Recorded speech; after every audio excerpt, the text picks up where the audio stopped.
Just before, if I get into the video, could I ask you just to please remember to like it before or after, whichever, and that would really help me out and I appreciate it. But if not, enjoy the video.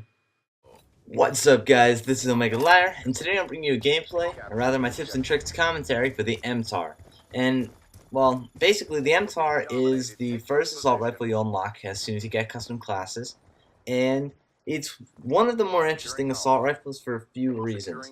It's the fastest killing 3-shot assault rifle in the game, and as far as the full auto weapons go, it's just the fastest killing because of its 3-shot capability. The Type 95 comes pretty close. I think it might actually be second only to the M8A1 or X8, but again, full auto. So the MTAR, because of its handling characteristics, is actually an extremely versatile weapon. Basically, it's a 3-shot kill up to, we'll call it submachine gun range, pretty close. Then it drops to 4, and then it drops to 5, and then it stops at 5. But the 5-shot kill is hardly noticeable. Usually it's 3 or 4. And what that essentially means is that most of the time you're going to be getting these really, really fast kills that you don't get with most of the other weapons.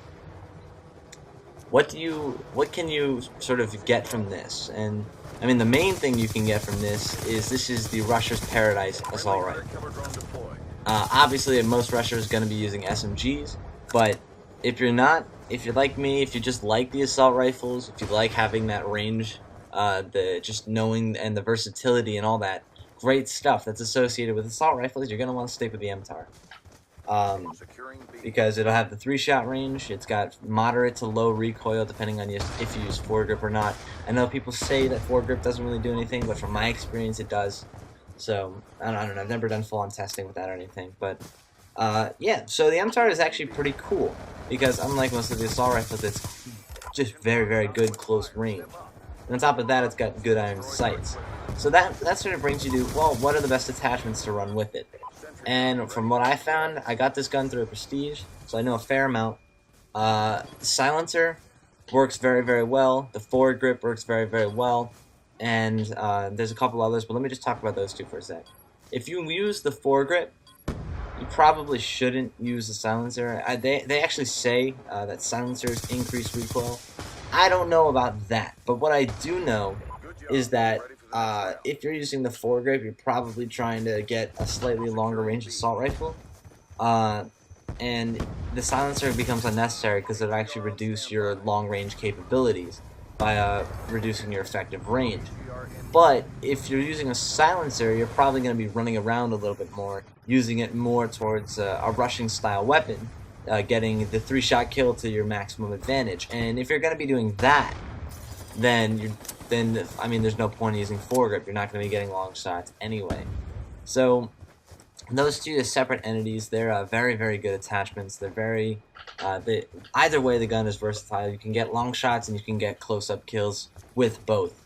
But then that leads me to my third attachment, which kind of goes as like a general thing for assault rifles.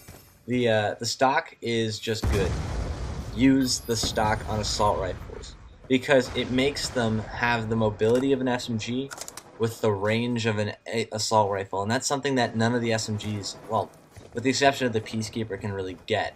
So it makes them far more versatile than submachine guns, and sometimes arguably even better up close. I mean, obviously not always, but there's a lot of good attributes that you get with the stock. So that would be my preference. I would use stock and silencer or stock and foregrip.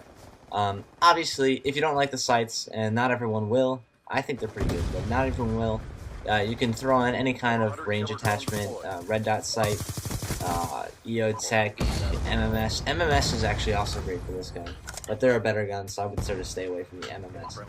But those are all awesome attachments as well.